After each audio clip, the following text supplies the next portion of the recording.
Армысыздар ардақты ағайындар, келіп жеткен ұлыстың ұлы күні Наурыз мерекеміз құтты болсын. Бүгін міне Рамазан айының аяқталған күні, яғни оразаның айты. Біз Бурабай ауданының құрметті азаматы, еліміздің ардақты жаны, ауыл шаруашылық саласының еңбек ардагері Күлкаш Ғазизқызы Шағатов апамызға келіп отырмыз. Күлкаш апа, мынау осы қазір Наурызды кең көлемде тойлап жатырмыз ғой елімізде. Совет үкіметінде Наурыз қалай тойланды? Иә, ол кезде енді біздің жас күніміз ғой. Онша мұндай үлкен байлық деген жоқ.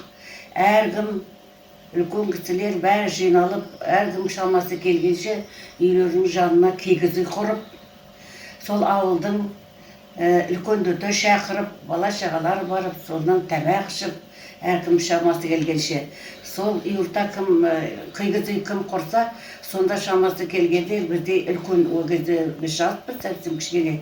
Менің мамкаларым, шешелерім сонда үйден бауырсақ пісіріп, сармайларын, құрт ірімшіктерін апарып, сол кімнің үйінің жанында киіз үй бар, сонда барып, өздері мәра-сара болып шай ішіп, самауырға шай қойып далада, өздері тойлайтын солай. Наурыз көже деген болды ма? Содан енді шай ішеді, содан Наурыз көже деген болды. Енді онда ол кезде енді әйтеуір кім болса да соғым сояды ғой қысты күні. Сол соғымнан қалғанын олар әдейлеп тұрып сол Наурызға сақтап отырады кішкене. Содан әркім үйден апарып, енді астауменен келеді. Әркім енді каждый үйде болмай, каждый енді жоқ, әркім қандай жерде юрта бар, кім құрды, соған жаңағы суреттерін апарып, жаңағы Наурыз көшелерін апарып, көже істейміз үйде.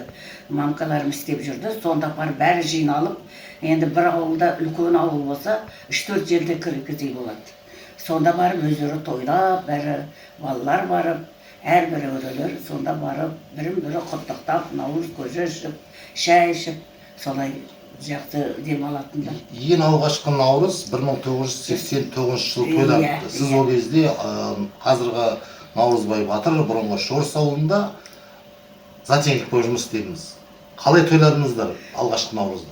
Енді ол кезде мен мынау Шорысқа артыңғы кезде 84 келдім ғой енді мен. Ол кезде неге кәдімгідей мынау мектептің алаңына киіз үй құрады, немесе киіз үй болмаса палата істеп, сол жерде үйден өзімді талай Наурыз көже істеп, үйден сол қыстан қалған сүреттерімізді ет апарып, үлкендерді бәріміз той тойлайтынбыз сол неде. Мектептің алаңында киіз үй құрады, немесе палата құрып, сонда Наурызда сол Шорыста кісілер жиналады барлығы. Кімнің. Сол әркімдер енді онда да шамалары келгендер Наурыз көже істеп әкеледі соларға жиналған жерге. Бала шағаларды бәрін құрметтеп, оларды отырғызып қойып бір бөлек балаларға бәрінен Наурыз көже беріп, солай құрмет көрсететіміз да ол кезде енді. 84 келді ма да 84, 85, содан басталды ғой ол кезде енді.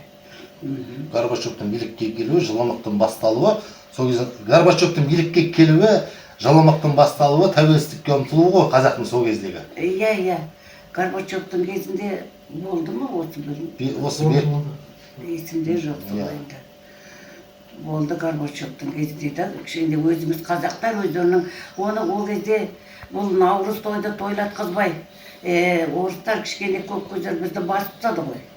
Басып тастап намазды оқытқызбай, мынау мінекей мынадай жаңағы ораза ұстатпай, Наурыз деген не тек қана жаңа жылды провода зима деген болды кезде. Наурыз демейді, провода зима деп, сол кезде Горбачевтың кезінде сондай болды.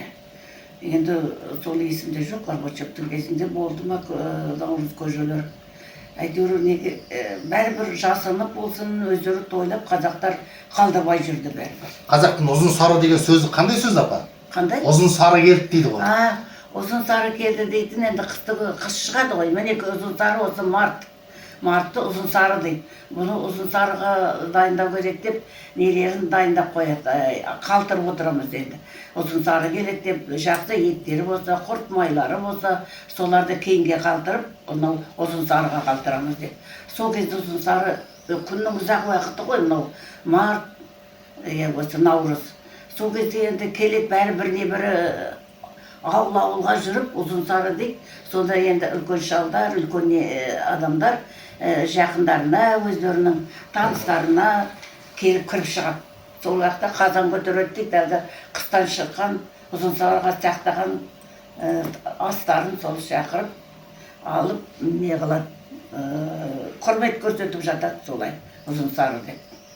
Қазір көп айтылмайды, неге? Ол Ұзынсары деп қазір айтылмайды. Неге екенін түсінбеймін де өзі неге екенін. Ұзынсары енді бірақ қазір не, біз қазір өзіміз сақтаймыз, Ұзынсары демейміз, неге екенін білмейміз. Наурыз келеді, күннің ұзақ уақыты келеді. Сонда енді деп соған сақтаймыз орасында біз де қазір. Ал бірақ Ұзынсары демейміз. Білмеймін неге Ұзынсарыны енді Ұзынсары деп неге атап кеткенін оны енді есімде жоқ, мамкаларым айтады, енді ылғай айтып жүретін. Ұзынсары қат сақтап қойдық Ұзынсарыға деп. Содан бір қызық болғаны бар ғой, біздің үйдің жанында жас келіншектер тұратын болған ғой. Содан үйіне бір ұзын үлкен бір кісі келіпті. Содан енді Ұзынсарыға сақтады деп жүрген шешесі бір жаққа кетіп қалса керек. Енді осы шешем айтушы еді, қайын шешем Ұзынсарыға деп, мынау нағыз сол кісі шығар Ұзынсары деп. Әлгі күлі еттің бәрін ағызып, әлгі Ұзынсары кісіні күтіп сөйтеді ғой. Содан келген аяқтай келе әлгі бір жерге кеткен шешесі келіп қап, мынау кім енді шақырып алып келіннен сұрайды ғой. Апа өзіңіз айтушы едіңіз ғой, Ұзынсары келеді, соған сақтаған бұл Ұзынсары келеді деп. Міне мына кісі келді, соның екен өзі сары, көріңізші барып. Соны мен тамақ асып жатырмын депті. Сондай да бір қызықтар болыпты баяғыда. Енді анығын білмеймін осы Ұзынсары деп. Бала кезіңіздегі наурыз ғой, бала кезіңіздегі. Сол наурыз бен қазіргі наурыздың айырмашылығы бар ма апа?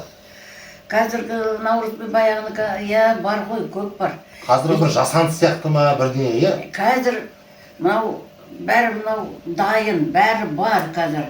Наурыз келеді дейді, бәрін сатып әкеледі де, барлығын жаңағы стол жасап, құрмет көрсетіп, теп-тез бәрін не қылады. Ал баяғы уақытта наурызды өздері өз күштерімен, өз қолдарыменен үйдегі сиырдың сүтін, мішігін, жаңағы өзінің істегендерін, қымызын, сүр еттерін, құрт майларын мені сонымен тойлап, қарапайым стол ғана болатын. Қазіргідей толтырып әлгі неше түрлі салат, неше түрлі ондай болған жоқ. Ең болатын сармай, құрттырмышық, сүр ет. Соларменен наурызды тойлайтынбыз баяғыда. Өзімізді талай солай неғып жүрдік, онда мынадай салат, жаңағыдай неше түрлі столды жасамаймыз. Бұл қазіргі заманда ол наурыз емес. Бұл қазіргі заманның бір жай тойы ғой, мынау той. Той сықылды. Жалпылама атап өтеді. Тек қана аты наурыз, ал бірақ та той, неше түрлі салат, неше түрлі нелер, жемістер, бәрін қалады. Мынау қазақтың наурыз дегені бұл нағыз наурыз, сол өзінің қолдарымен істеген, өздерінің үйінің малдың сүтін, малдың қымызын, сол малдың барлығы үйдің қолдан шығарған, сонымен ғана наурыз. Биологиялық құндылығы зор, биология, химиялығы жоқ. Сонымен ғана ешқандай не жоқ, шай, ешқандай не жоқ, қымыз, салатындар болса қымыздар соғады. Сосын шай, самауырға шайды қойып, өздері отырады наурыз. Нағыз наурыз. Күнмен теңеледі, жер көкке. Бір күнді тойлай қоймай, сол 3 күн наурыз деп, өздері ол кезде 3 күн наурыз деді білемін. Бір күн наурыз болады. Есіне жоқ. Әйтеуір бір үйден бір үйге барып, өздері мәрәстара наурызды тойлап жүреді солай.